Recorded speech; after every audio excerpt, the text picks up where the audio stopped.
Okay guys, doing a knife review on the CRKT Ripple by Ken Onion.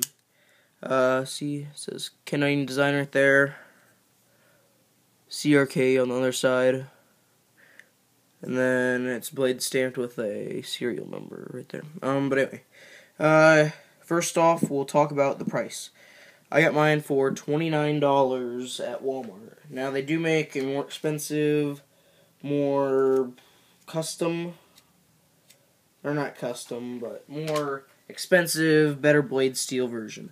They make it with a Cudo blade steel, same handle basically, except for it's a frame lock and not a liner lock, which I'll talk about what I think about that. I mean, I don't need to spend $80 on one I can get for $29, so $29 at Walmart on sale.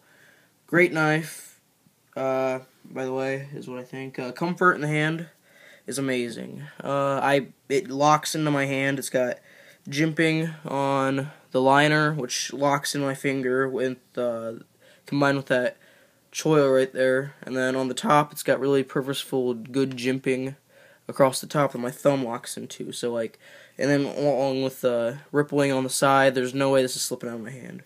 But I was reading in Blade magazine the triple stages of the ripples. They just did some basic tests with it, cutting through wood, foam, and sisal rope and all that. But its report card says you cannot go wrong with either the Ripple or the Ripple 2. They look and appeal to you, but recommendation says I would remove or soften the last two notches on the pocket clip, which is talking about these two last jimps right there, which I totally disagree with that, because my hand, without that two right there, it doesn't cover the whole base of my thumb, and without that, it doesn't lock in my thumb as well, and it tends to slip off the little ramp, which can tear up my thumb. But so I would recommend leaving those two right there. I don't know, maybe it's different on the $80 one, but from what I can tell on this one, I would keep the two on there. So that gets comfort out of the way.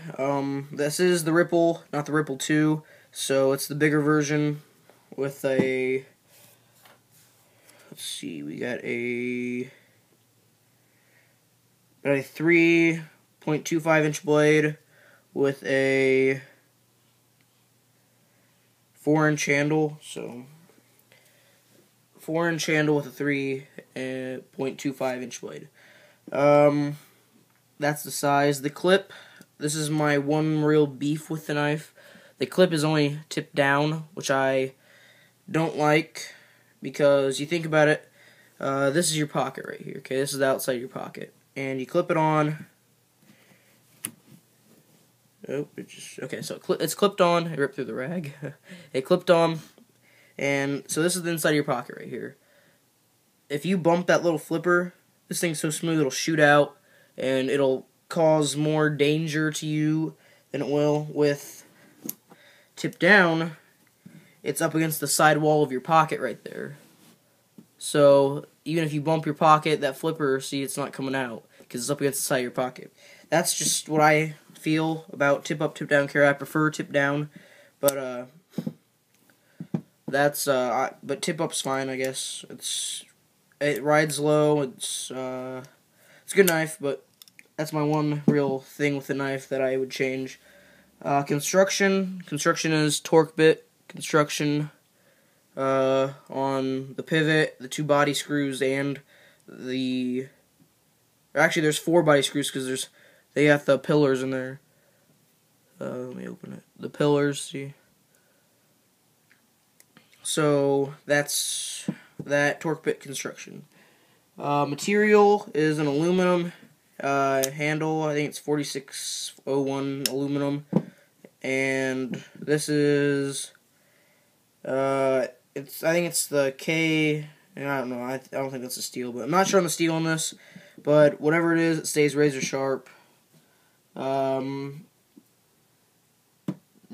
design is just a plain drop point with some nice belly on it, blade.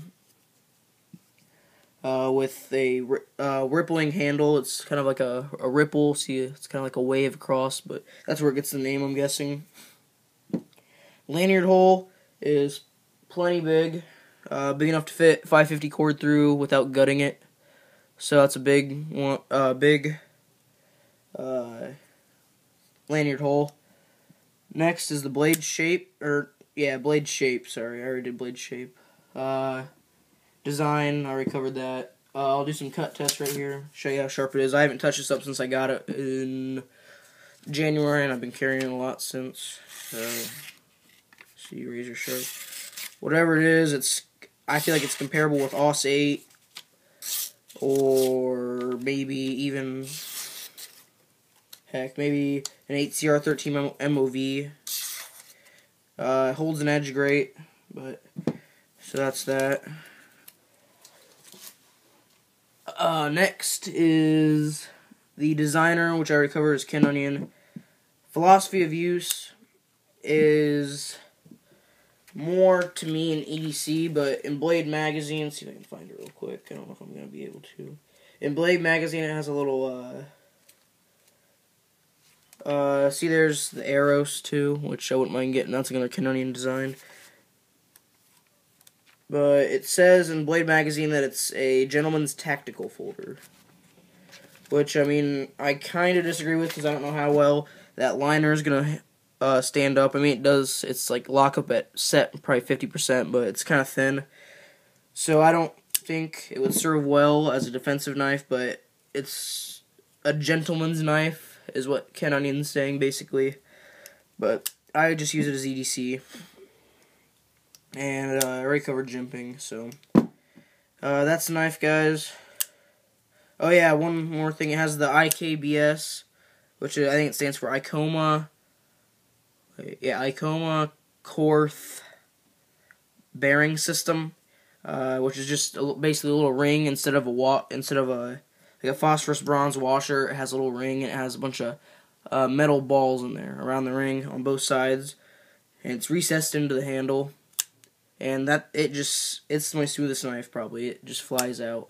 I barely apply any pressure to that, and once it gets past the detent, it flies. But, oh yeah, one more thing is the weight. The weight is 2.3 ounces, which is super light.